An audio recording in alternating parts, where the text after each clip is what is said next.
Welcome back to When Harry Met Board Games, where we feed our people with relatable content, and our victory condition is your satisfaction. I'm Harry, and today we have another tutorial and review for you all. Today I'm going to be teaching you how to play Historica. Full disclaimer, this is a paid review. Now, Historica is a trading card game with an historical theme, but at the same time, it also has a fictional, almost futuristic setting to it. Now, this is what the game looks like set up. First of all, we have these really nice play mats, which theoretically are not absolutely essential, but they are very helpful because they designate all the different places where you will be playing cards on. Now, each player is going to buy their booster packs and get all their different cards and sets of decks, and they're going to build their deck. And let's talk a little bit about deck construction. First of all, your deck must consist of at least 55 cards, including 5 historic squad member cards. And I'll go more into detail about the different card types in this game.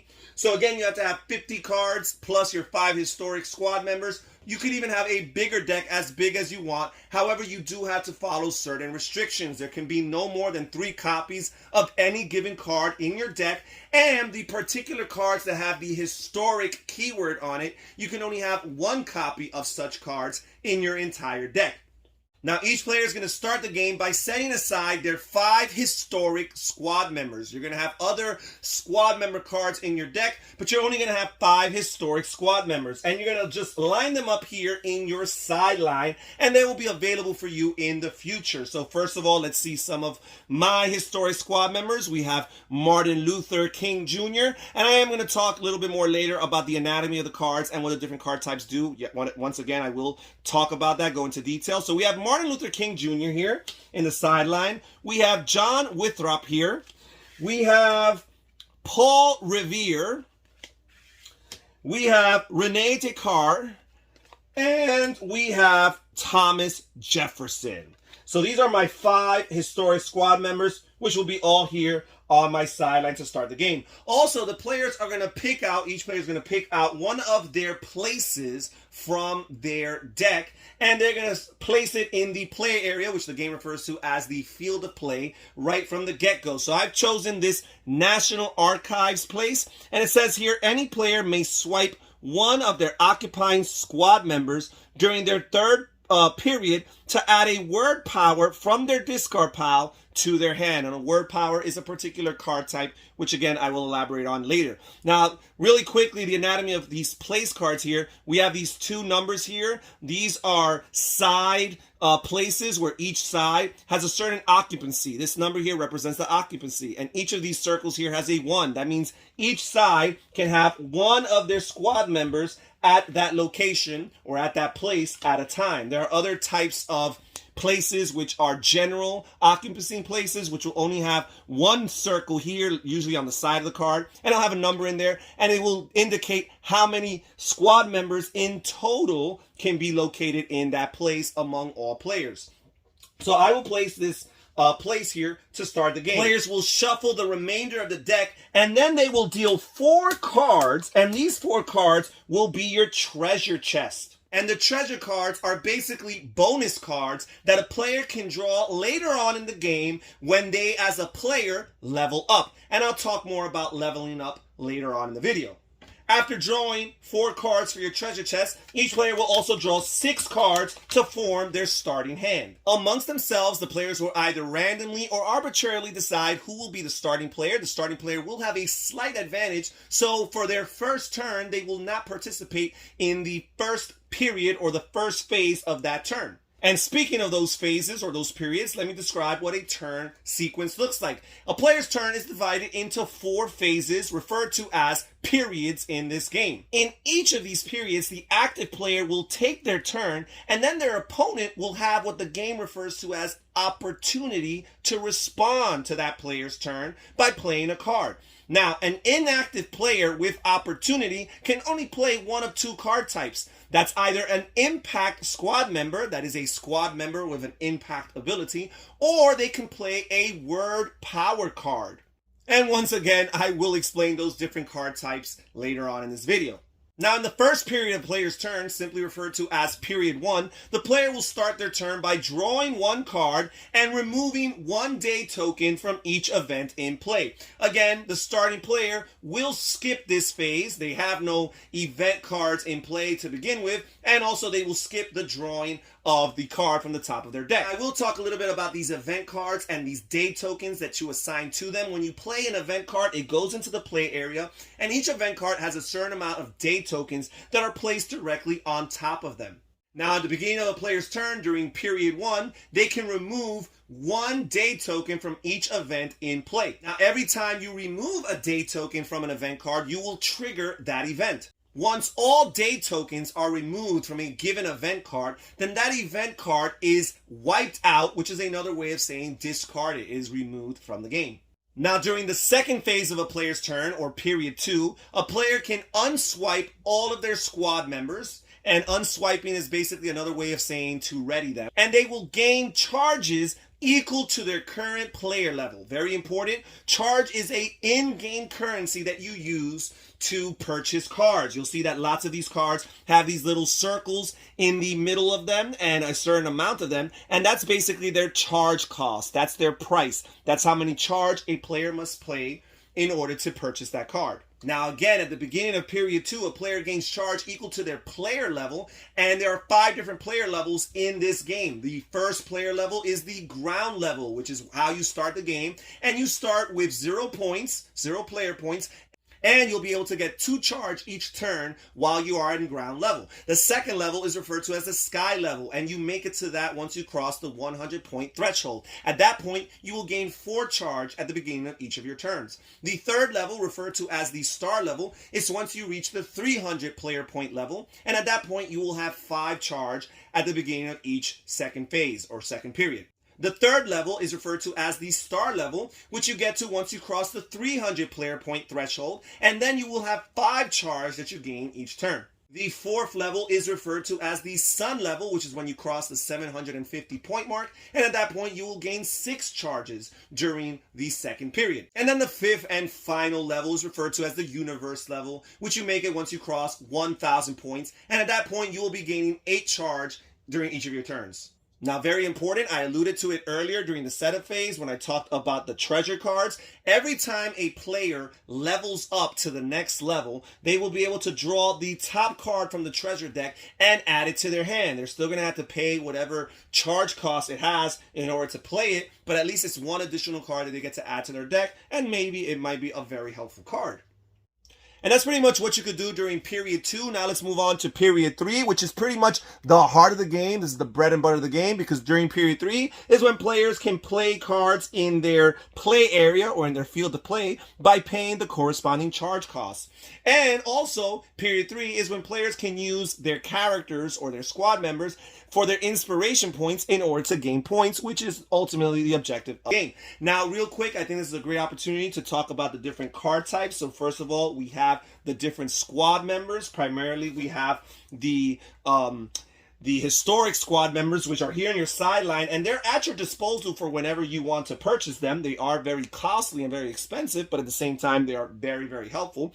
And you also have some other weaker squad members shuffled into your deck. So right here, let's talk a little bit about the anatomy of the card. We have this here, which tells you the type of card it is. This is a squad member card. Up here, as I mentioned earlier, these dots here refer to the charge cost. So for example, we have 6 dots here. So it would cost 6 charge to play Martin Luther King into a field. And you would have to put him in a place that has occupancy for him.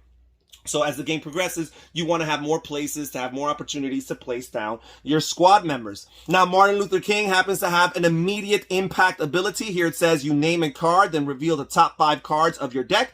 And if you reveal the named card, you may draw that card and gain 60 player points. And then you shuffle all the cards back into your deck. So this is a little bit of a press your luck, but also it's a little bit about knowing your deck, the composition of your deck, and what cards are most likely to be drawn based on how many you actually put, how many copies you put there into your deck.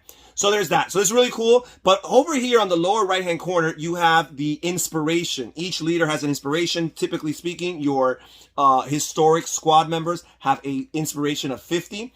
And again, during this third period, you can trigger up to 3 of your historic squad members or any of your squad members from your playing area. You can trigger them basically by swiping them, activating them, and you can add these points right here. And these inspiration points are extremely helpful. First of all, they are used to contribute towards your player points, which is your ultimate objective. The first player to make it to 1,600 points is the winner of the game. Second of all, these points here, instead of using them towards your player points, a player can choose to use them to knock down the lore of some essence cards. And essence cards are a type of card that you find in the game, and they usually have powers that affect all players in the game. However, it's more favorable perhaps to one player versus the others.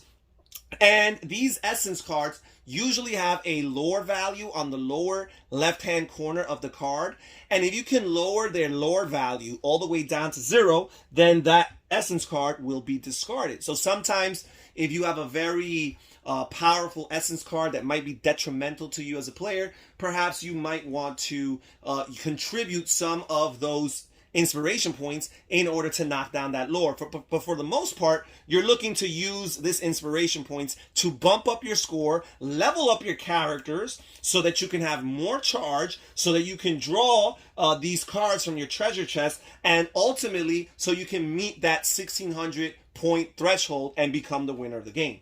Another card type in the game, as I mentioned, are these place cards. And again, they have these occupancy values, and different cards have different occupancy values. Maybe they might say 1 or 2 or 3. And that's how many squad members a given player on each respective side can have in that location. Now, some of them might say general might only have 1 circle instead of 2 on opposite sides. And that would be a general occupancy. It's a collective amount of leaders or squad members that could be in that location, usually an odd number. So one player might end up having more squad members in that location than the opponent. Another card type in this game are the add-ons, and the add-ons are very helpful cards that you attach to squad members that are already in the field of play. So for example, this Bill of Rights card here has an added impact of Ratify. You get to search your deck for a historic add-on, reveal that card and put it into your hand, and shuffle your deck afterward. And then the final card type that we'll talk about are these word power cards. And these word power cards are extremely important because, as I mentioned earlier, during each player's turn, there are 4 phases, the inactive player or the opponent has opportunity to respond during each or at the end of each of those periods, but they are limited as to what cards they can play. They can either play an impact squad member, or for the most part, they're going to be playing these word power cards. So this is a card that you can play out of your turn. Therefore, they're very, very helpful. And these word power cards are one-time triggered events. You play them one time, you discard them, and you activate whatever they do one time. And this card for here, for example, it says Sight. And it says all players may return a word power from their discard pile to their hand. So this is a good way of getting an even more powerful word power back into your hand and hopefully getting to play it a second time. And that's pretty much it as far as the different card types in the game go. Now, as far as the third period, players can play as many cards as they can afford to based on the charge cost and the amount of charge that they have at their disposal. Now, after the third period is done, players move on to the fourth period, and the fourth period is pretty simple, pretty straightforward. Players must discard back down to 6 cards. So they have to make some tough decisions if they have 7 or more cards, and discard down to 6, and then their turn is over, and play passes to the next player, who will now be the active player. And that's pretty much it as far as the game goes. Players will continue going through their turns, going through their different periods. They'll be drawing cards, removing day tokens from event cards.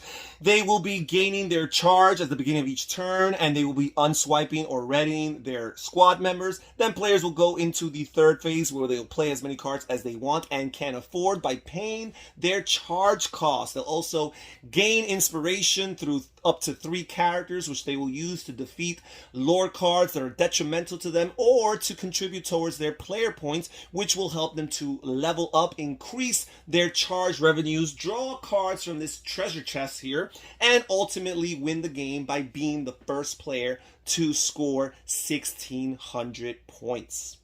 The first player to do this will be the winner of the game. And that's pretty much it as far as Historica goes. This is a really cool trading card If you are into trading card games, this is a game you have to look into.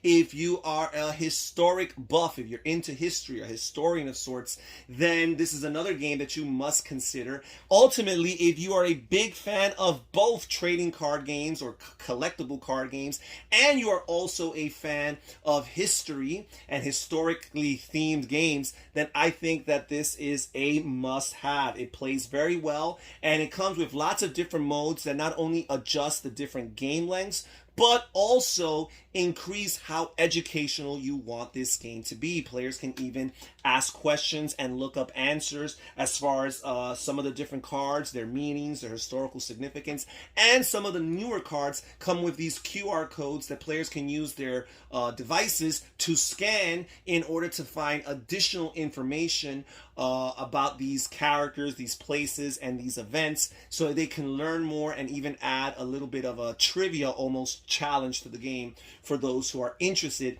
in making it that educational. Obviously, this will slow down the game a little bit, but for some people who, again, are very much into history, it might be a very enjoyable experience. But at the end of the day, it's not mandatory. You do not have to play it so educationally. You could simply play it as a tactical trading card game, a collectible card game of sorts, and a two-player or two-sided card game, and take it from that perspective. And I find that it is a very enjoyable, exciting, and tactical experience every time you play. So that's it for this review of Historica. Please check it out. There will be more information on the game in the description down below. And thank you so much for joining us here on Harry Met Board Games. This is Harry saying take care, everybody. Stay safe, stay healthy, and have fun gaming. Bye-bye.